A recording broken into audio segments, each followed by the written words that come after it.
maintenant, si tu me traites de folle, tu pourrais bien être fou. À ce naturel inflexible, on reconnaît la fille d'Édipe. Elle tient tête au malheur.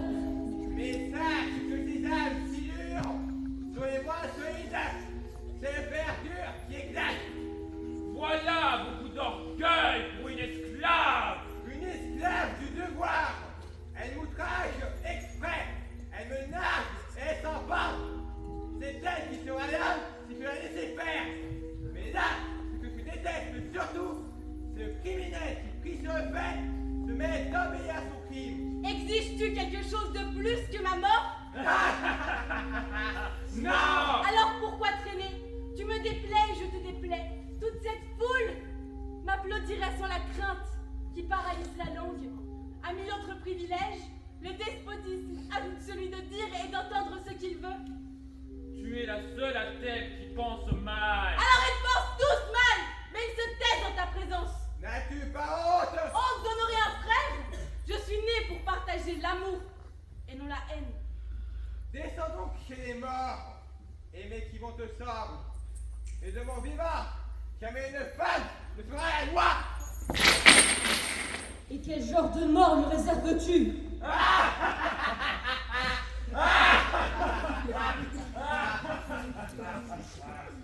Que la murfraie vivante dans une caverne du désert.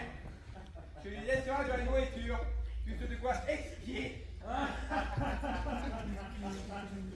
Elle aura le loisir de prier Pluton. Elle verra si les dieux infernaux la protègent. Amour qui saisit les uns et les autres. Amour qui fait pauvre le riche et riche le pauvre.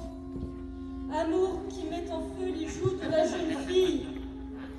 Amour qui traverse la mer et qui entre les étables. Personne ne t'évite, ni parmi les mortels, ni parmi les hommes à la vie courte. Vénus est invincible quand elle lâche le désir. Moi-même, en cet instant, infidèle à mon prince, je pleure parce que je vois Antigone marcher vers son tombeau. Citoyens de ma patrie, regardez-moi! Je commence mon dernier voyage et je regarde une dernière fois la lumière du soleil. Le dieu infernal va me prendre vivante sans que je ne connaisse le mariage et sans que les chants du mariage répètent mon nom. C'est la mort qui m'épouse. Tu mourras donc sans être malade, sans blessure. Libre, vierge, vivante, célèbre, seule entre les mortels, tu entreras chez Pluton. J'ai entendu raconter la mort de la fille de Tantale. Au sommet du Sicile, elle sentit tout à coup le rocher la prendre et pousser autour d'elle comme un lierre dur. Aujourd'hui, la neige la recouvre et ses larmes glaciales coulent du haut en bas. Voilà ton lit. Voilà les caresses qui t'attendent.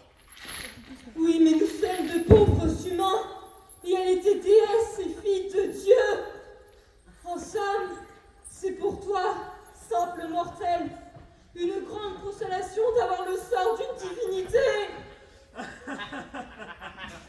Moquez-vous de moi! C'est bien le moment! Ils n'attendent même pas que je disparaisse! Ah, Thèbes! À ma ville aux belles voitures! Voyez comme on me pousse en riant! Vers un trou sans nom! Sans nom, car je ne vais ni chez les hommes, ni chez les ombres, ni chez les vivants, ni chez les morts! C'est ta faute. Tu as violenté la justice. Tu fais encore pour Édipe. Je suis une fille de l'inceste! Voilà pourquoi je meurs! Le culte des morts est beau, mais il n'est pas beau de désobéir à nos maîtres. C'est ton orgueil qui t'a perdu. Rien, rien, rien, rien n'est personne. Je marche au supplice toute seule, sans qu'on me plaigne, sans amis, sans mari, sans encouragement. Je ne verrai plus le jour, je ne verrai plus son œil d'or, je ne verrai plus le soleil. Tu l'as déjà dit. Savez-vous que s'il fallait tant d'histoires de fantasmes pour mourir, on n'en finira jamais. faire, on la laisse là. Adieu. On me vole ma part de vie. Je vais revoir mon père, ma mère et Théocle. Quand ils sont morts, elle les a lavés. Elle leur a fermé leurs yeux. Elle a aussi fermé les yeux de Polynice. Mais j'ai eu raison! Car jamais je n'aurais fait cet effort mortel pour des enfants ou un époux. Un époux? Un autre peut le remplacer. Un fils, on peut en concevoir un autre. Mais comme nos parents sont morts, je ne pouvais espérer des frères nouveaux.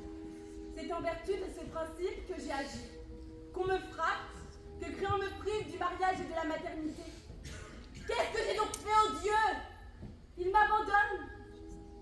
S'ils approuvent mes bourreaux, je le saurai demain et je regretterai mon acte. Mais s'ils les désapprouvent, ah! Qu'ils raffligent mes tortures! Son âme n'a aucune détente. Il envoie coûter cher à ceux qui la conduisent et qui l'embinent exprès. Ma mort ne sera pas longue. Ne t'imagine pas que le supplice consiste simplement à t'effrayer. Ma Thèbes! C'est fini!